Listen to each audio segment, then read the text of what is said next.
آقای نهتانی از سرابس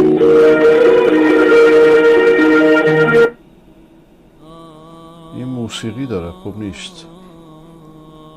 ولی ببینم شما چرا اینو گذاشتید.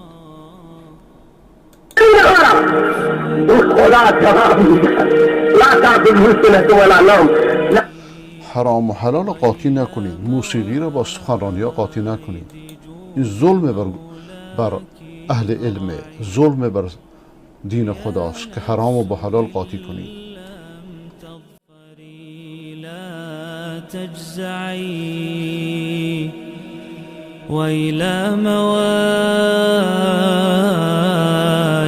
جود مولاك اهرعي وإذا تأخر مطلب فلربما